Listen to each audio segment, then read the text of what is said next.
जय हिंद दोस्तों। स्वागत है आप सबका अपने चैनल स्कूलिंग एजुकेशन पे। दोस्तों, आज मैं आप सबके लिए जो भूगोल के महत्वपूर्ण प्रश्न हैं दूसरा वीडियो लेके आए हैं, वीडियो 2। ठीक है दोस्तों, अगर चैनल पे नए हो तो चैनल को सब्सक्राइब कर लें, वीडियो को लाइक कर दें और जितने भी आपके फ्रेंड सर्कल हैं सबके साथ वीडियो को शेयर कर दें। यह वीडियो आपके आगामी विभिन्न परीक्षाओं के लिए बहुत ही इम्पोर्टेंट होने वाली, सिर्फ सीटेट नहीं, एसएससी हो गया, सीएचएसएल हो गया, एमटीएस हो गया, या फिर नेट के लिए अगर तैयारी कर रहे हैं, स्टेट जेटेट या यूपी सुपर टेट या किसी भी अन्य एग्ज़ाम्स की तैयारी कर रहे हैं, तो सभी एग्ज़ाम्स के लिए ये वीडियो बहुत ही लाभदायक होने वाली है। तो वीडियो के अंत तक बने रहे दोस्तों, और जितने भी फ्रेंड सर्कल है सबके साथ वीडियो को शेयर कर दें। ठीक है, और अंत में जितने भी आपके प्रश्न सही होते हैं उसको कमेंट बॉक्स में बताएंगे आप लोग कि आपके कितने प्रश्न सही हो रहे हैं। ठीक है, और कमेंट करते जाएंगे दोस्तों कि आपके कौन से प्रश्न के जवाब आप किस प्रकार से दे रहे हैं। ठीक है, तो बिना देरी किए जल्दी शुरू करते हैं वीडियो को। ठीक है, इस वीडियो में लगभग 30 प्रश्न हैं आपके, ज्योग्राफी के 30 प्रश्न हैं। ठीक है, ज्योग्राफी के आपके 30 प्रश्न हैं। सभी प्रश्नों और ऑप्शंस को हम लोग एनालाइज करेंगे और देखेंगे इसका सही आंसर क्या हो सकता है। तो आइए शुरू करते हैं। पहला प्रश्न है हमारा दोस्तों, निम्न में से कौन सा तट जो है पश्चिमी तट का भाग नहीं है। ये भारत के जो भूगोल है उससे प्रश्न है। ठीक है, तो इनमें से कौन सा पश्चिमी तट का भाग नहीं है। पहला दिया है काठियावाड़ तट, दूसरा दिया है कोंकण, एक सेकेंड, ठीक है, पहला है काठियावाड़, दूसरा है कोंकण तट, तीसरा है कोरोमंडल तट और चौथा है मालाबार तट। तो बात करें दोस्तों, ये इसमें राइट ऑप्शन क्या हो जाएगा। तो मान लेते हैं ये भारत का पश्चिमी तट है। ठीक है, ये पश्चिमी तट है, तो इन पूछ रहा है कि पश्चिमी तट का भाग नहीं है। ठीक है, तो हम लोग देखते हैं काठियावाड़ तट के बारे में बात करें दोस्तों, तो काठियावाड़ तट कहाँ है आपका। तो ये गुजरात के जो कच्छ का खाड़ी है से लेकर के खंभात की खाड़ी तक के बीच के जो क्षेत्र है उसको हम लोग काठियावाड़ तट कहते हैं। ठीक है, कोंकण तट की बात करें तो ये महाराष्ट्र से लेकर के गोवा के बीच में जो तट है उसको कोंकण तट कहते हैं। ठीक है, और तीसरा है जो कोरोमंडल तट है दोस्तों, तो कोरोमंडल आपका तमिलनाडु और आंध्र प्रदेश में है कोरोमंडल तट। और मालाबार तट की बात करें तो कर्नाटक और केरल के बीच का जो क्षेत्र है तट है उसको हम लोग मालाबार तट बोलते हैं। तो इसमें से जो तीसरा नंबर है कोरोमंडल तट, ये आपका पूर्वी तट में आता है, ना कि पश्चिमी तट का है। ठीक है, तो इसमें पश्चिमी तट का भाग नहीं है, तो आपका कौन सा हो जाएगा, ऑप्शन नंबर 3 कोरोमंडल तट। ठीक, नेक्स्ट प्रश्न की बात करें दोस्तों, कमेंट लोग करते जाएंगे कि आपके कौन से प्रश्न सही हो रहे हैं, कौन से प्रश्न गलत हो रहे हैं दोस्तों। ठीक है, तो नेक्स्ट प्रश्न की बात करें, पृथ्वी की जो ऊपरी परत है भूपर पट्टी में किस तत्व की सर्वाधिक मात्रा है। जो भूपर पट्टी है कौन से तत्व की सबसे ज़्यादा मात्रा पाई जाती है, ये पूछा जा रहा है। तो भूपर पट्टी पिछली कक्षा में मैंने बताया, तो दोस्तों भूपर पट्टी कहाँ पे है, तो ये पृथ्वी की सतह, मान लेते हैं पृथ्वी का आंतरिक भाग की संरचना है। तो यहाँ से पहले क्रोड, उसके ऊपर मेंटल और उसके ऊपर जो है आपका भूपर पट्टी पाया जाता है। भूपर पट्टी की औसत मोटाई है कितनी मैंने बताई थी, तो वो 35 किलोमीटर इसकी औसत मोटाई है। ठीक है, तो उसके बाद जो भूपर पट्टी है उसमें सर्वाधिक मात्रा कौन से तत्व की है, तो इसमें सर्वाधिक मात्रा आपकी ऑक्सीजन की है। ठीक है, याद रखेंगे ऑप्शन नंबर 3 इसका सही हो जाएगा। भूपर पट्टी में सर्वाधिक तत्व कौन सी है, तो ऑक्सीजन है। ठीक है दोस्तों, आगे बात करें नेक्स्ट प्रश्न की ओर, क्वेश्चन नंबर 3 की ओर। तो पृथ्वी की ऊपरी परत को क्या कहते हैं। जो पृथ्वी का ऊपरी परत है दोस्तों उसको क्या कहा जाता है। अभी तो मैंने बताया भूपर पट्टी उसको कहा जाता है, लेकिन इसको अन्य नाम से भी जाना जाता है। ये मैंने पिछली कक्षा में भी बताया था कि जो पृथ्वी की आंतरिक संरचना है उसमें विभिन्न जो तत्व पाए जाते हैं उसकी सर्वाधिक मात्रा के हिसाब से इसका अलग अलग नामांकन किया गया। ठीक है, तो जैसे नीफे, तो नीफे कहाँ पे है, तो ये आपका सबसे निकेल और फेरस से बना है। किससे बना है, निकेल और फेरस, Ni से निकेल, Fe से फेरस, अर्थात निकेल और लोहा जो है वह आपके आंतरिक संरचना में निकेल और लोहा पाया जाता है, जिसको नीफे भी बोला जाता है। ठीक है, NiFe। ठीक, फिर से इसको बना देता हूँ एक बार। ठीक है, ये आंतरिक संरचना हो गया, ये मेंटल हो गया, ये आपका भूपर पट्टी हो गया। ठीक है, तो इसको हम लोग क्या बोलते हैं, नीफे कहते हैं, NiFe, नीफे निकेल और फेरस से बना है। ठीक है, इसके घनत्व जो है सर्वाधिक होता है। ठीक, उसके बाद जो मेंटल भाग है, मेंटल जो बीच का भाग है उसको हम लोग बोलते हैं सीमा, क्या बोलते हैं, सीमा। ठीक है, इसको एम है, सियाल और मैग्नीशियम, ठीक है, सीमा से बना है। और जो ऊपर वाला भाग है उसको हम लोग क्या बोलते हैं, सियाल कहते हैं, ठीक है, सियाल SiAl, सिलिका और एल्यूमिनियम। तो जो जिस तत्व की सर्वाधिक मात्रा है यहाँ पे, तो उसके हिसाब से इसका नामकरण किया गया है सियाल, सीमा और नीफे, ठीक है। तो आपकी जो भूपर पट्टी की ऊपरी परत है उसको क्या बोलेंगे हम लोग, सियाल कहते हैं, सबसे आंतरिक परत को नीफे कहते हैं, और बीच वाला भाग को सीमा कहते हैं, ठीक है। कौन कौन से तत्व है ये भी आप लोग जान गए। तो चलते हैं नेक्स्ट प्रश्न की ओर। तो इसका राइट ऑप्शन पहले देख लेते हैं दोस्तों, क्या होगा ऊपरी परत, तो ये सियाल है, ऑप्शन नंबर 3 इसका सही होगा। क्वेश्चन नंबर 4 की चलिए दोस्तों। तो पृथ्वी के भू क्षेत्रफल और जल क्षेत्रफल का अनुपात कितना है। जो भू क्षेत्रफल है, स्थलीय भाग और जलीय भाग है, उसका अनुपात कितना है। तो अनुपात हम लोग जानते हैं दोस्तों 3:7 है, ठीक है, ऑप्शन नंबर 3 इसका सही हो जाएगा। मतलब लगभग 30%, मतलब 29% स्थलीय भाग और 70% आपका क्या है, यह जलीय भाग है, ठीक है। ये 29 और 71 भी है, ठीक है। तो ये भी अनुपात याद रखेंगे। तो 3:7 इसका है, जलीय और भू क्षेत्रफल और जलीय क्षेत्रफल का अनुपात है, ठीक है, 3:7। क्वेश्चन नंबर 5 की बात करें दोस्तों, तो क्वेश्चन नंबर 5 में पूछ रहा है कि इनमें से कौन सा आग्नेय चट्टान का उदाहरण है। आग्नेय चट्टान के बारे में सवाल पूछ रहा है कि कौन सा आग्नेय चट्टान का उदाहरण है। तो सबसे पहले इसमें दिया है संगमरमर, ग्रेनाइट, बलुआ पत्थर और चूना पत्थर। ये प्रश्न भी पिछले कक्षा में बताया गया था दोस्तों, आपको याद होगा तो आप लोग सही आंसर देंगे। पहले जान लेते हैं आग्नेय चट्टान क्या होता है। तो पृथ्वी की जो धरातल है, ठीक है, मान लेते हैं ये धरातल है, धरातल में क्या है, बहुत लावा है, मैग्मा है, ठीक है, मैग्मा है, ठीक। तो ये क्या होता है, किसी दरार के या छिद्र के माध्यम से धरातल पे आता है, ठीक है, विस्फोट के माध्यम से। तो उसके बाद आने के बाद जो क्षेत्र में ये फैल जाने के बाद धीरे धीरे क्या होता है, मौसमी या जलवायु परिवर्तन के कारण ये क्या होता है, धीरे धीरे ठंडा होना चालू होता है। ठंडा होने के बाद ये चट्टान है उस चट्टान के रूप ले लेता है, इसको हम लोग क्या बोलते हैं, आग्नेय चट्टान बोलते हैं, ठीक है, ठीक है, समझ गए। आग्नेय चट्टान के दो अलग अलग प्रकार हैं, जैसे ग्रेनाइट हो गया, बेसाल्ट हो गया, ठीक है, गैब्रो हो गया, और भी चट्टान है। तो ये आग्नेय चट्टान के उदाहरण है, ठीक है। इसको हम लोग मूल चट्टान के नाम से भी जाना जाता है, क्या, मूल चट्टान के नाम से जाना जाता है, या फिर आधारभूत चट्टान के नाम से जाना जाता है। आग्नेय चट्टान को याद रखेंगे, मूल चट्टान या फिर आधारभूत चट्टान, ठीक है। आग्नेय चट्टान का उदाहरण पूछ रहा है तो क्या हो जाएगा आपका, ग्रेनाइट, ठीक। इसमें जो चूना पत्थर हो गया दोस्तों और बलुआ पत्थर, ये आपका क्या है, ये अवसादी चट्टान है, ठीक है। संगमरमर किस प्रकार के चट्टान है, तो ये आपका रूपांतरित चट्टान है, ठीक है। ये मैंने पिछली कक्षा में भी कराया था, अच्छे से बताया था रूपांतरित चट्टान क्या होता है, अवसादी चट्टान क्या होता है और आग्नेय चट्टान क्या होता है। तो याद रखेंगे इसको, ठीक है। कमेंट बॉक्स में आप लोग करते जाएंगे दोस्तों, कमेंट आपका सही जो उत्तर होगा उसको करते जाएंगे। ये सारे प्रश्न आपके किसी न किसी एग्जाम में पूछे गए प्रश्न हैं, ठीक है। नेक्स्ट प्रश्न की बात करें दोस्तों, दिन और रात कहाँ पे बराबर होते हैं। पूछ रहा है कि दिन और रात जो है वह कहाँ पे बराबर होता है। तो पहला दिया है ध्रुवों पर, दूसरा है विषुवत रेखा, तीसरा है मकर रेखा और चौथा है कर्क रेखा। तो बात करें दोस्तों, ये पृथ्वी का धरातल है, ठीक है, पृथ्वी है, ठीक। तो इसको पृथ्वी को दो भागों में कौन बांटता है, तो 0 डिग्री अक्षांश बांटता है, पृथ्वी को दो भागों में बांटता है, उत्तरी गोलार्ध और दक्षिणी गोलार्ध, ठीक है। उसके ऊपर उत्तर में बात करें तो 23.5 डिग्री कर्क रेखा है, ठीक है, 23.5 डिग्री कर्क रेखा, ठीक। उसके और यहाँ पे जो 90 डिग्री है वो ध्रुव कहलाता है, ठीक है। उसके बाद फिर दक्षिण में जो है वो 23.5 डिग्री को हम लोग क्या बोलते हैं, मकर रेखा, ठीक है। 23.5 डिग्री ऊपर नॉर्थ को हम लोग कर्क रेखा और मकर रेखा 23.5 डिग्री साउथ को बोलते हैं। तो ये इस तरह से इसका डिवीजन, ठीक है। तो सूर्य की रोशनी जो है, सूर्य की रोशनी बोलता है कि दिन और रात कहाँ पे बराबर होता है। जहाँ पे दिन और रात बराबर होगा दोस्तों, अर्थात जहाँ पे सूर्य की रोशनी एक समान प्राप्त होगा, वहाँ पे क्या होगा, सूर्य की रोशनी बराबर होती है। सूर्य क्या होता है दोस्तों कि साल में एक बार कर्क रेखा पर और एक बार मकर रेखा पर सीधे चमकती है, ठीक है।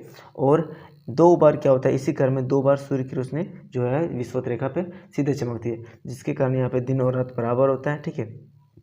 तो विषुवत रेखा पे दिन और रात बराबर होगा, ऑप्शन नंबर 2 सही हो जाएगा, ठीक। आगे बात करें दोस्तों नेक्स्ट प्रश्न की ओर। तो वायुमंडल की सबसे निचली परत का नाम क्या है। वायुमंडल का जो है सबसे निचली परत है उसका नाम क्या है, तापमंडल, क्षोभ मंडल, आयन मंडल और वायुमंडल। तो यह पृथ्वी है दोस्तों, मान लेते पृथ्वी की जो वायुमंडल है उसको विभिन्न तत्वों को और तापमान के जो अंतर है उसके आधार पर अलग अलग परतों में डिवीजन किया गया। किस मंडल में किस प्रकार के तत्व पाए जाते हैं, किस प्रकार के गैसेस पाए जाते हैं, और उसके तापमान के आधार पर इसको अलग अलग बांटा गया। ठीक है, तो ये आपका ये हो गया। तो सबसे निचला परत क्या है आपका, क्षोभ मंडल है। कौन सा है, ये मानते अर्थ है। ठीक है, ये आपका क्षोभ मंडल इसको माना जाता है, सबसे निचला परत। इसको परिवर्तन मंडल के भी नाम से जाना जाता है। जितने भी आपकी देखते हैं जलवायु परिवर्तन, ये जलवायु से रिलेटेड मौसमी घटनाएं जो भी है, वो सारी आपके कहाँ घटित होती हैं, तो क्षोभ मंडल में घटित होती है। इसकी ये खास विशेषता है दोस्तों, इसलिए इसका नाम परिवर्तन मंडल के नाम से भी जाना जाता है। ठीक है, और इसके बाद बात करें, इसी मंडल में हम लोग देखते हैं कि 165 मीटर ऊंचा हम लोग जाते हैं, तो 1 डिग्री तापमान इसका घट जाता है। कितना होता है, 1 डिग्री तापमान घटता है। 165 डिग्री सेंटीमीटर 165 मीटर ऊपर जाते हैं तो 1 डिग्री तापमान घटता है। ठीक है, इसके बाद ऊपर का बात करें तो इससे ऊपर है समताप मंडल। ठीक है, समताप मंडल में देखते हैं हम लोग क्या होता है कि जो मौसमी घटना है वो शांत होती है, ज़्यादा परिवर्तन नहीं होता है, तापमान होता है। ठीक है, उसके ऊपर मध्य मंडल, उसके ऊपर आयन मंडल और उसके ऊपर बाह्य मंडल पाया जाता है। ठीक है, तो यहाँ तक समझ में आ गया होगा दोस्तों आप लोगों को। तो सबसे जो निचली परत का नाम क्या है आपका, क्षोभ मंडल। ऑप्शन नंबर 1 इसका सही हो जाएगा।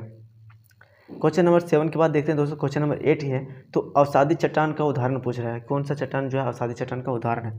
पहला है संगमरमर, दूसरा है ग्रेनाइट, तीसरा है बलुआ पत्थर, चौथा है बेसाल्ट। अभी मैंने बताया दोस्तों कि अवसादी चट्टान क्या होता है। अवसादी चट्टान का उदाहरण कौन सा है आपका, बलुआ पत्थर है। अब जान लेते हो अवसादी चट्टान क्या होता है। तो आग्नेय चट्टान जो है दोस्तों, ये आग्नेय चट्टान मान लेते हैं, आग्नेय चट्टान है। तो ये टूटने फूटने के बाद क्या होता है, जो इसका अपर्दन या अपक्षय होता है, तो इसके बाद जो अपर्दन के कारक है इसको क्या करते हैं, दूसरी जगह पर पे ले जा करके सेडिमेंट के रूप में जमा कर देते हैं, जो परतदार के रूप में जमा होते जाता है। तो यह उसके बाद जो तापमान हो गया, फिर जो घटनाएं हैं, वो सारे जो कारक हैं, इसके कारण से ये क्या होता है, कठोर बन जाते हैं, चट्टान का रूप लेते हैं। इसको हम लोग अवसादी चट्टान के नाम से जानते हैं। ठीक है, तो यह सेडिमेंट्स के रूप में होता है, इसलिए इसको अवसादी चट्टान, अवसाद से बना होता है, इसलिए इसका अवसादी चट्टान भी कहते हैं। ठीक है, इसमें कौन सा उदाहरण हो गया आपका, बलुआ पत्थर इसका सही उदाहरण हो जाएगा। ग्रेनाइट आपका किस प्रकार के चट्टान है, तो आपका आग्नेय चट्टान है। बेसाल्ट आपका किस प्रकार के चट्टान है, तो आग्नेय चट्टान है। संगमरमर कौन सा चट्टान है, तो आपका ये आपका रूपांतरित चट्टान या फिर कायांतरित चट्टान है। ठीक है, क्वेश्चन नंबर 9 की बात करें दोस्तों, तो निम्न में से किस मंडल में वायुमंडलीय दशाएं समान होती हैं। अभी मैंने इसको बताया दोस्तों कि कौन से मंडल में जो वायुमंडल दशाएं समान होती हैं, तो समताप मंडल जो दोस्तों आपका, इसमें वायुमंडलीय दशाएं समान होती है। ठीक है, वायुमंडलीय दशाएं क्या होती है, समान पाया जाता है, समान होता है। ठीक है, इसीलिए हम लोग देखते हैं दोस्तों, जो भी एरोप्लेन्स हो गया आपका, ठीक है, एरोप्लेन या हवाई विमान हो गए, वो आप कहाँ पे चलते हैं, तो आपके समताप मंडल में चलते हैं। ठीक है, और बात करें दोस्तों समताप मंडल की, तो इसकी औसत ऊंचाई कितनी है, तो 50 किलोमीटर इसकी ऊंचाई है। ठीक है, 50 किलोमीटर इसकी ऊंचाई है। ठीक, उसके बाद इसमें हम लोग देखते हैं दोस्तों कि जो ओजोन मंडल, इसको उसमें ओजोन जो है, ओजोन गैस है, या ओजोन मंडल जो है, वो कहाँ पाया जाता है आपका, तो आपका समताप मंडल में ही पाया जाता है। तो ऑप्शन नंबर इसका क्या हो जाएगा, समताप मंडल। इसको याद रखेंगे। क्वेश्चन नंबर 10 है दोस्तों, वीडियो के अंत तक बने रहेंगे दोस्तों। जो भी आपके सही प्रश्न हो रहे हैं सबका जवाब देते चलिए आप लोग भी। ठीक है, और अंत में जो भी है सारे प्रश्नों के कितने प्रश्न सही किए, आप लोग कमेंट बॉक्स में बताएंगे कि आपके कितने प्रश्न सही हुए। ठीक है, तो निम्नलिखित में से किस मंडल में रेडियो एक्टिव तरंगें पाई जाती है। रेडियो एक्टिव तरंगें कहाँ पाई जाती है दोस्तों, तो रेडियो एक्टिव तरंगें जो है वो आयन मंडल में पाई जाती है। कहाँ पाई जाती है, आयन मंडल में पाई जाती है। ऑप्शन नंबर इसका 3 सही हो जाएगा। ठीक है, नेक्स्ट बात करें दोस्तों, कर्क रेखा पर सूर्य सीधे किस दिन चमकता है। ठीक है,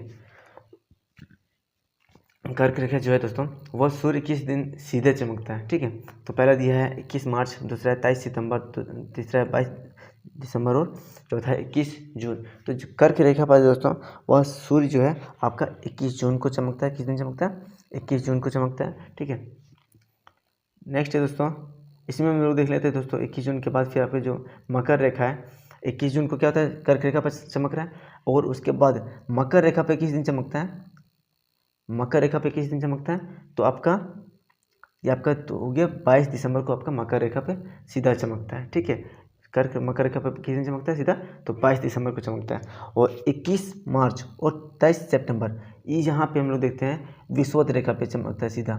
ठीक है, विषुवत रेखा पे, ठीक, विषुवत रेखा पे सीधा चमकता है कब, 21 मार्च और 23 सितंबर। ठीक है, और हम लोग देखते हैं दोस्तों जो 21 मार्च है, 21 मार्च को जो सीधा चमकता है उसको हम लोग क्या बोलते हैं, तो इसको बोलते हैं बसंत विषुव बोलते हैं, ठीक है। और 23 सितंबर को जो सीधा चमकता है तो उसको हम लोग वो क्या बोलते हैं, शरद विषुव बोलते हैं। तो इसको भी एग्जाम से प्रश्न पूछा जाता है, ठीक है। तो याद रखेंगे इसको भी, बसंत विषुव और शरद विषुव, ठीक है। उत्तर आयनायन और दक्षिण आयनायन किसको बोलते हैं, तो आपको जो कर्क रेखा उत्तरी गोलार्ध में जब सीधा चमकता है तो उसको उत्तर आयनायन बोलते हैं, और दक्षिणी गोलार्ध में जब सीधा चमकता है तो उसको दक्षिण आयनायन बोलते हैं, ठीक है। क्वेश्चन नंबर 12 की बात करें दोस्तों, भाखड़ा नांगल बांध किस नदी पर बना है। भाखड़ा नांगल बांध जो है वह किस नदी पर बना है, तो ऑप्शन में है व्यास, सतलज, झेलम और चंबल नदी। तो इसमें से भाखड़ा नांगल बांध किस नदी पर बना है दोस्तों, तो भाखड़ा नांगल बांध आपका कहाँ पे है, तो भाखड़ा नांगल बांध आपका पंजाब में है, ठीक है। यह जो है एक गुरुत्वीय जो बांध है, गुरुत्वीय बांध है, ठीक है। भाखड़ा नांगल बांध का पंजाब में है, किस नदी पे है, तो आपका सतलज नदी पे है, ठीक है। ऑप्शन नंबर 2 इसका सही हो जाएगा, ठीक है। यह एक गुरुत्वीय बांध है। और भाखड़ा नांगल बांध जो है उसमें जो झील बनता है, जो डैम बनता है, उसका डैम का नाम क्या है, तो उसको हम लोग गोविंद सागर झील बोलते हैं। क्या बोलते हैं, गोविंद सागर झील, ठीक है। यह गोविंद सागर डैम, ठीक है। ये गोविंद सागर जो है सिख धर्मगुरु जो है गोविंद 10वें गुरु, उनके नाम पे पड़ा है, श्री गुरु गोविंद सिंह जैन इसके नाम पे, या इसका नाम गोविंद सागर झील है, ठीक है। यह कहाँ पे है, तो पंजाब में भाखड़ा नांगल बांध, ठीक है। किस नदी पे, सतलज नदी पे, इसको याद रखेंगे। नेक्स्ट है दोस्तों, नागार्जुन सागर बांध किस नदी पे बना है। नागार्जुन सागर जो बांध है वो किस नदी पे बना है, तो पहला दिया है महानदी, दूसरा दिया है गंगा, तीसरा दिया है गोदावरी, चौथा दिया है नर्मदा। इसमें ऑप्शन में मिस टाइपिंग हो गया दोस्तों, ठीक है। ऑप्शन नंबर 4 यहाँ पे कृष्णा नदी होगा। इसका राइट ऑप्शन है दोस्तों कृष्णा नदी, ठीक है। आपका नागार्जुन सागर जो है कृष्णा नदी पे, तो यहाँ पे कहाँ पे है, तो आंध्र प्रदेश और तेलंगाना में है, ठीक है। आंध्र प्रदेश और तेलंगाना में किस नदी पे है, कृष्णा नदी पे है नागार्जुन सागर, ठीक है। इतना याद रखिएगा। ऑप्शन नंबर इसका 4 सही हो जाएगा, कृष्णा नदी, ठीक। बंगाल का शोक किसे कहा जाता है, बंगाल का शोक किसे कहा जाता है दोस्तों, तो बंगाल का शोक जो है वह दामोदर नदी को कहा गया। ऑप्शन नंबर इसका 3 सही होगा, दामोदर नदी बंगाल का शोक कहा गया। बंगाल के जो है दोस्तों, बंगाल में जो है आज़ादी के पहले जो दामोदर नदी है वह अपने साथ बहुत सारा सेडिमेंट बहा के लाता था, और जो बंगाल में है वो बहुत ज़्यादा तबाही मचाता था, जिसके कारण इसको बंगाल का शोक कहा गया, ठीक है। इसके बाद इस पर हम लोग देखते हैं डीवीसी प्रोजेक्ट आता है, ठीक है। DVC Damodar valley corporation project आता है, और इसके पे अलग अलग जगह पे अलग अलग डैम बनाया जाता है। मैथान डैम हो गया, कुनार डैम हो गया, आपका पंचायत डैम हो गया, ठीक है। तो ये सारे डैम्स इस नदी पे बनाए जाते हैं, ठीक है, अलग अलग इस डीवीसी प्रोजेक्ट के अंतर्गत। तो उसके बाद बहुउद्देशीय परियोजना के अंतर्गत इस जो बाढ़ है उसको नियंत्रित किया गया, ठीक है, और इससे मुक्ति प्राप्त हुई, ठीक। तो बंगाल का शोक किसे कहा गया, दामोदर घाटी निगम डीवीसी प्रोजेक्ट या दामोदर घाटी परियोजना कब आया था, ठीक है। बहुउद्देशीय परियोजना कब था, तो 1948 में शुरुआत की गई थी। स्वतंत्र भारत की सबसे पहली जो है वह क्या बोलते हैं बहुउद्देशीय परियोजना कौन सी थी, तो दामोदर घाटी निगम, ठीक है। दामोदर घाटी कॉर्पोरेशन, दामोदर घाटी बहुउद्देशीय परियोजना, ठीक। ऑप्शन नंबर इसका 3 सही हो जाएगा, याद रखेंगे, ठीक। नेक्स्ट बात करें दोस्तों, तो बिहार का शोक किस नदी को कहा गया। जैसे भी मैंने बताया बंगाल का शोक किसे कहा गया, तो बंगाल का शोक आपको दामोदर नदी को कहा गया। बिहार का शोक किस नदी को कहा गया, तो ऑप्शन में दिया कोसी, सोन, दामोदर और गंगा। तो जो कोसी नदी है, ऑप्शन नंबर 1 जो कोसी नदी है इसको बिहार का शोक कहा गया, कोसी नदी को बिहार का शोक कहा गया, ठीक है। क्यों कहा गया, तो जो कोसी नदी है दोस्तों हम लोग देखते हैं कि जो अपना मार्ग बहुत तेज़ी से परिवर्तन करता है, ठीक है। जब हर साल जब बाढ़ आती है तो उस टाइम पे क्या होता है, इसमें जो सेडिमेंट है वो बहुत ज़्यादा कटाव करती है, नदी के तटीय क्षेत्र को बहुत ज़्यादा कटाव करती है, और बहुत ज़्यादा नुकसान पहुंचाता है बिहार में, ठीक है। इसलिए इसका नाम बिहार का शोक पड़ा, ठीक है, कोसी नदी। ऑप्शन नंबर 1 इसका सही होगा, ठीक है।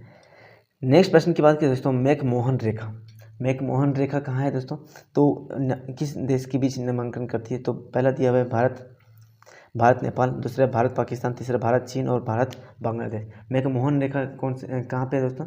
तो भारत जो मैकमोहन रेखा है दोस्तों वह आपका कौन से देश के बीच में है? तो भारत और चीन के बीच में मैकमोहन रेखा है। ऑप्शन नंबर इसका 3 सही हो जाएगा। ठीक है, भारत और चीन के बाद में बीच में देखते हैं दोस्तों कि दूसरी सबसे लंबी रेखा है। ठीक है, भारत और चीन के बीच में जो रेखा उसको क्या कहा गया? तो मैकमोहन रेखा कहा गया। ठीक है, ऑप्शन नंबर 3 इसका सही हो जाएगा। रेड क्लिफ रेखा किन देशों के बीच नामांकन करती है? भारत नेपाल, भारत पाकिस्तान, भारत चीन और भारत बांग्लादेश। तो रेड क्लिफ रेखा भारत और पाकिस्तान को नामांकित करता है। ऑप्शन नंबर इसका 2 सही हो जाएगा, भारत पाकिस्तान। ठीक है, नेक्स्ट है दोस्तों क्वेश्चन नंबर 18 की बात करें तो सूर्य सतह का जो तापमान है, ठीक है, सूर्य सतह का जो तापमान है उसको वो कितना है? पहला दिया 58 केल्विन, 5800 केल्विन, फिर है 6800 केल्विन, फिर तीसरा है 4800 केल्विन और 4 नंबर में है 7800 केल्विन। तो सूर्य की सतह का तापमान जो है, ठीक है, उसको जो कितना है? फोटोस्फेयर, सूर्य की सतह को क्या बोलते हैं? फोटोस्फेयर बोलते हैं। ठीक है, तो इसका तापमान कितना है? तो यह 6800 केल्विन है। इसका राइट ऑप्शन हो जाएगा 6800 केल्विन। ठीक है, 18 के बाद 19वां नंबर में दोस्तों पृथ्वी जो है सूर्य से कब सबसे पास होती है? किस यहाँ पे तिथि पूछा गया, ये पिछली कक्षा में भी मैंने बताया था दोस्तों, तो आप लोग गलत नहीं कीजिएगा, इसका सही जवाब दीजिएगा। पृथ्वी जो है सूर्य से सबसे अधिक पास कब होती है? तो यह 3 जनवरी को सबसे अधिक पास होती है।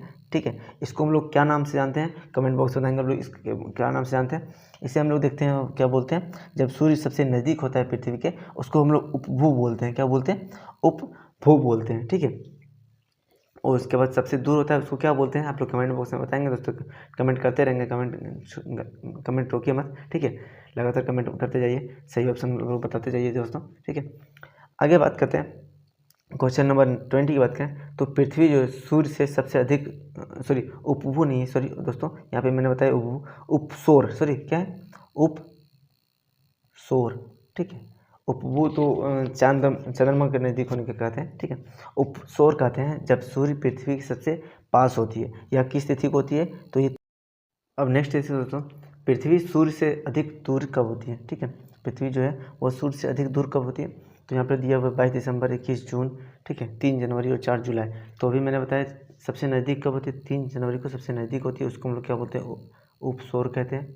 ठीक, और सबसे दूर कब होती है? तो 4 जुलाई को होती है। पिछली कक्षा में मैंने बताया था 4 जुलाई को। ठीक है, 4 जुलाई को ये जो तिथि उसको क्या बोलते हैं? अपसौर। जब दूर होती है तो उसको क्या बोलते हैं? अपसौर कहते हैं। ठीक, कन्फ्यूजन नहीं कीजिएगा। ठीक है दोस्तों, आगे बात करें नेक्स्ट प्रश्न की ओर। 21 नंबर का प्रश्न जो है वह 7 टापुओं का नगर किसे कहता है? 7 टापुओं का नगर किसे कहा जाता है? कन्याकुमारी, मुंबई, कोची या फिर बेंगलोर। तो 7 टापुओं का नगर जो है, 7 द्वीपों का नगर जो है उसे मुंबई को कहा जाता है। ऑप्शन नंबर 2 इसका सही हो जाएगा, मुंबई। ठीक है, मुंबई किसकी राजधानी? तो महाराष्ट्र की राजधानी मुंबई है। ठीक है, मुंबई को फिल्म सिटी भी कहा जाता है। ठीक है, सपनों का राजधानी, सपनों का शहर भी कहा जाता है मुंबई को, या माया नगरी के नाम से भी जाना जाता है। तो ये सारे प्रश्न मुंबई शहरों के उपनाम के रूप में पूछा जाता है, तो उसमें भी याद रखेंगे। ठीक, भारत के किस राज्य को मसालों का बगीचा कहा जाता है? मसालों का बगीचा किस राज्य को कहा जाता है? जहाँ पे सबसे ज़्यादा मसालों का बगीचा किस राज्य को कहा जाता है? तो केरल दिया है, कर्नाटक दिया है, या फिर गुजरात दिया है और राजस्थान दिया है। तो मसालों का बगीचा जो है दोस्तों वह केरल को कहा जाता है। लेकिन सबसे ज़्यादा मसाला का उत्पादन कौन सा राज्य करता है? तो वो गुजरात करता है। ऑप्शन नंबर, ठीक है, मसालों का राज्य किस कहा जाता है? केरल को कहा जाता है, लेकिन सबसे ज़्यादा मसाला का उत्पादन कौन करता है? गुजरात करता है। ऑप्शन नंबर इसका 1 सही हो जाएगा, ऑप्शन नंबर 1 केरल। ठीक, विश्व का सबसे ऊंची सड़क लेह मनाली किस देश में है? लेह मनाली जो है वह किस देश में है दोस्तों? तो लेह मनाली की बात करें दोस्तों तो यह जो है कहाँ पे है? पहले दिया है तिब्बत, नेपाल, भूटान या फिर भारत। तो लेह मनाली जो है वह लेह और मनाली यह कहाँ पे आपका? भारत में है। ठीक है, सबसे ऊंची सड़क जो है लेह मनाली भारत में। इसकी औसत ऊंचाई की बात करें दोस्तों तो औसत ऊंचाई जो एवरेज ऊंचाई है इसकी वो कितनी है? तो 4000 मीटर इसकी औसत ऊंचाई है। ठीक है, 4000 मीटर इसकी औसत ऊंचाई है लेह मनाली सड़क की। ठीक है, अलग अलग जगह पे उससे ज़्यादा ऊंचाई क्षेत्र है, तो इसकी औसत ऊंचाई 4000 मीटर है। ठीक है, बात करें मानव भूगोल के जनक कौन है? पिछली कक्षा में मैंने बताया दोस्तों कि भूगोल के जनक किसे कहा जाता है, तो वो किसे कहा गया था, तो उसको एरिस्टोथेनिस को भूगोल का जनक कहा गया था। लेकिन मानव भूगोल को जो एक विशेष शाखा के रूप में पहचान दिलाई वो कौन थे, तो इसमें ऑप्शन दिया टेलर, मैंकहाउस, रेटजेल और फिर एरिस्टोथेनिस। तो मानव भूगोल के रूप में जो इसको पहचान दिलाने का कार्य किया था तो वो जो कौन थे, तो वो आपके ऑप्शन नंबर इसका 3 सही होगा, रेटजेल हो जाएगा। ठीक है, रेटजेल को मानव भूगोल के जनक कहा जाता है। इसके बुक का नाम क्या था, तो एंथ्रोपोजियोग्राफी इनके बुक का नाम था। क्या था, एंथ्रोपोजियोग्राफी। ठीक है, इन्होंने मानव शास्त्र के ऊपर में, मानव भूगोल के ऊपर में बुक लिखी थी, एंथ्रोपोजियोग्राफी। ठीक है, रेटजेल की शिष्य कौन थी, तो कुमारी सेम्पुल जो है वो रेटजेल की शिष्य थी। ठीक है, ऑप्शन नंबर इसका 3 सही होगा। ठीक, विश्व में सर्वाधिक ऊंचाई पर स्थित झील कौन सी है, सर्वाधिक ऊंचाई पर बात करें दोस्तों, नौकागामी झील। ठीक है, यहाँ पे चेंज कर नौकागामी झील। ठीक है, मतलब नाव का संचालन जहाँ पे हो सकता था वैसा झील सबसे ऊंचा कौन है, नौकागामी। तो ये आपका ऑप्शन नंबर इसका जो है यहाँ पे दिया है, बेकाल झील, फिर वेलूर झील, टिटिकाका झील, इनमें से कोई नहीं। तो सबसे ज़्यादा ऊंचाई पे नौकागामी झील कौन सा है, तो यह टिटिकाका झील जो है सबसे ऊंचाई पर स्थित झील है। ठीक है, ऑप्शन नंबर 3 इसका सही हो जाएगा। विश्व की ताज़ा पानी की सबसे बड़ी झील कौन सी है, ताज़े पानी की सबसे बड़ी झील की बात करें दोस्तों, पहला दिया है बेकाल, दूसरा है वेलूर, तीसरा टिटिकाका, चौथा है सुपीरियर। तो विश्व की जो है सबसे बड़ी झील, सबसे ताज़ा पानी की झील का नाम क्या है, तो वो कौन सा है, सुपीरियर झील। आप लोग कमेंट बॉक्स में करते जाएंगे दोस्तों, सुपीरियर झील कहाँ पे है, तो यूएसए और कनाडा की बॉर्डर पे। ठीक है, यूएसए और कनाडा के बॉर्डर पे। ठीक है, जो 5 महान झीलों में से एक है सुपीरियर झील, 5 महान झीलों में से एक सुपीरियर झील है। ठीक है दोस्तों, तो ये आपका ऑप्शन नंबर इसका 4 सही हो जाएगा। ठीक है, विश्व में खारे पानी की सबसे बड़ी झील कौन सा है, तो विश्व में जो खारा पानी है उसका सबसे बड़ा झील कौन सा है, पहला दिया बेकाल, दूसरा कैस्पियन, तीसरा टिटिकाका, चौथा सुपीरियर। ठीक है, तो अभी मैंने बताया दोस्तों कि सुपीरियर जो है वो आपका विश्व का सबसे मीठा पानी का झील है। ठीक है, ऑप्शन नंबर इसका तो ये तो नहीं होगा। ठीक है, बेकाल जो है विश्व का सबसे गहरा झील है। ठीक है, ये कहाँ पे है, तो ये रूस में है। ठीक, रूस में। ठीक है, कैस्पियन सागर जो है, फिर टिटिकाका झील जो है वो अभी मैंने क्या बताया, टिटिकाका झील विश्व की सबसे ऊंची नौकागामी झील है। कहाँ पे है मैंने बताया था, नहीं बताया सॉरी, कहाँ पे है, तो यह साउथ अमेरिका में। ठीक है, साउथ अमेरिका में बोलिविया और पेरू की सीमा पर है टिटिकाका झील। कहाँ पे है, बोलिविया और पेरू की सीमा पर। ठीक है, कैस्पियन सागर कहाँ पे है, तो कैस्पियन सागर जो है एशिया और यूरोप की सीमा बनाती है। ठीक है, एशिया और यूरोप को अलग करता है। तो यह जो विश्व की सबसे बड़ी खारे पानी की झील है, ऑप्शन नंबर इसका 2 सही हो जाएगा। ठीक, अब बात करें दोस्तों नेक्स्ट 29 नंबर में क्वेश्चन में, तो विश्व की सबसे लंबी नदी कौन सी है, विश्व की जो है सबसे लंबी नदी कौन सी है, तो लंबी नदी में देखते हैं अमेजन दिया है, नील दिया है, मिसिसिपी दिया है, फिर गंगा दिया है। तो गंगा नदी कहाँ पे दोस्तों, वो गंगा नदी भारत में है। ठीक है, मिसिसिपी कहाँ है, तो यह नॉर्थ अमेरिका में है। नील नदी कहाँ है, तो अफ्रीका महाद्वीप में है। और अमेजन नदी कहाँ है, तो यह आपका दक्षिण अमेरिका महाद्वीप में है। ठीक है, विश्व की सबसे लंबी नदी कौन सी है, तो विश्व की सबसे लंबी नदी नील नदी है। इसकी लंबाई कितनी है, ठीक है, तो ये इसकी लंबाई 6650 किलोमीटर। ठीक है, 6650 किलोमीटर है। ठीक है, यह कहाँ से निकलती है, तो विक्टोरिया झील से निकलती है। कहाँ से निकलती है, विक्टोरिया झील से, विक्टोरिया झील से निकलती है। ठीक है, दो नदी के रूप में वाइट नील और नीली नील के रूप में निकलती है। उसका फिर यहाँ पे जाके मिल जाती है, उसके बाद फिर एक नील नदी के नाम से जाना जाता है। ठीक, उसके बाद बात करें दोस्तों, तो जो है ये अपना जो जल कहाँ पे विस्थापन करता है या फिर इसका मुहाना कहाँ है, तो भूमध्य सागर में इसका मुहाना है। ठीक है, निकलती है विक्टोरिया झील से, भूमध्य सागर में इसका मुहाना है। और दोस्तों बात करें तो मिस्र जो है देश है, मिस्र को जो है वो नील नदी का वरदान कहा गया है। क्या कहा गया, मिस्र को नील नदी का वरदान कहा गया। ठीक है, तो ऑप्शन नंबर इसका जो है जो मिस्र का जो सभ्यता है वो नील नदी के किनारे बसा हुआ है। ठीक है, ये भी याद रखेंगे कि मिस्र की सभ्यता कौन सी नदी के किनारे, तो नील नदी के किनारे मिस्र को जो नील नदी का वरदान कहा गया। ठीक है, मिस्र जो नील नदी कहाँ से निकलती है, तो विक्टोरिया झील से निकलती है। इसकी लंबाई 6650 किलोमीटर है और इस जो मुहाना है वो भूमध्य सागर में इसका मुहाना है। ठीक है, तो ये सारे पॉइंट्स इसके हैं, तो तथ्य हैं, तो याद रखेंगे पॉइंट को। क्वेश्चन नंबर 28 के बाद देखते हैं दोस्तों क्वेश्चन नंबर 29 में, तो विश्व की सबसे बड़ी नदी कौन सी है, सबसे लंबी नदी तो मैंने बताया दोस्तों कि सबसे लंबी नदी जो है वह कौन सी आपकी नील नदी है। लेकिन दोस्तों एक ऐसा नदी है जो इस आयतन में मतलब बहुत ज़्यादा जल धारण करने की क्षमता में है, तो उसको सबसे बड़ी नदी कहा गया। ऑप्शन अमेजन है, दूसरा नील है, तीसरा मिसिसिपी और चौथा है गंगा। तो विश्व की सबसे बड़ी नदी की बात करें दोस्तों जिसमें जल धारण करने की सबसे क्षमता जो है वह नील नदी से बहुत ज़्यादा है, तो वो कौन सी नदी है, तो आपका अमेजन नदी है। ठीक है, ऑप्शन नंबर इसका 1 से हो जाएगा। अमेजन नदी कहाँ है दोस्तों, तो अमेजन नदी दक्षिण अमेरिका महाद्वीप में है। ठीक है, यह जो है ब्राज़ील हो गया, पेरू हो गया, बोलिविया हो गया, ठीक है, इस सारे देशों से हम लोग देखते हैं ये प्रभावित होती है। उसका फिर आपका जो है आपका अटलांटिक महासागर, ठीक है, अटलांटिक महासागर में आपका जल अपना विस्थापन करता है। इसकी लंबाई की बात करें दोस्तों तो 6400 किलोमीटर। ठीक है, 6400 किलोमीटर इसकी लंबाई है। सबसे बड़ी जो नदी है किसमें तो आयतन में मतलब सबसे ज़्यादा जल धारण करने की क्षमता में। ठीक है, सबसे बड़ी नदी है अमेजन नदी। अब बात करें दोस्तों भारत की सेंस में बात करें तो भारत में जो है सबसे लंबी नदी कौन सी आपकी भारत की, तो भारत की सबसे लंबी नदी गंगा नदी है। इसकी लंबाई कितनी है, तो 2510 किलोमीटर, 2510 किलोमीटर इसकी लंबाई है गंगा नदी की।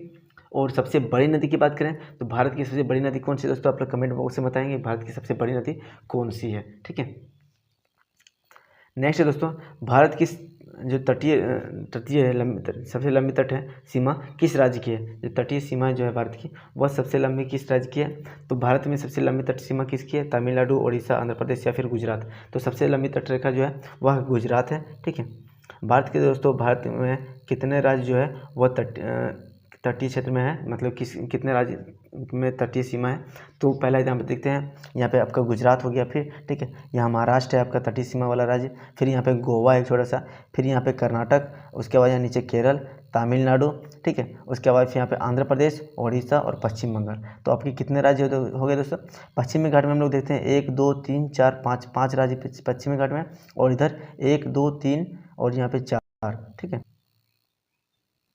4 राज्य। तो ये टोटल आपके कितने राज्य हो गए, आपके 9 राज्य जो है आपके तटीय सीमा में है। ठीक है, तटीय सीमा 9 राज्य में है आपके। ठीक है, तो ये भी प्रश्न पूछा जाता है कि तटीय सीमा कितने राज्य में है, कितने राज्य तटीय सीमा है, तो आपके 9 हो गए। ठीक है, और सबसे लंबी तट सीमा किस राज्य की है, तो गुजरात की है। ठीक है, इस वीडियो में इतना ही दोस्तों। हम लोगों ने आज 30 प्रश्न ज्योग्राफी के 30 महत्वपूर्ण प्रश्नों को देखा। इसके साथ जो भी तथ्य हैं, जो भी अदर ऑप्शंस दिए हुए थे उन ऑप्शंस को भी देखा कि वो किन सेंस में दिए हुए हैं या फिर उसके क्या महत्व है, सभी चीज़ों को हम लोगों ने देखा। और वीडियो अगर अच्छी लगी है तो वीडियो को लाइक कर दीजिए दोस्तों, बहुत सारा मेहनत लगता है वीडियो बनाने में, PDF बनाने में। ठीक है, तो धन्यवाद, जय हिंद। एक बार वीडियो को शेयर कर दीजिएगा प्लीज़। ठीक है, जय हिंद, जय भारत।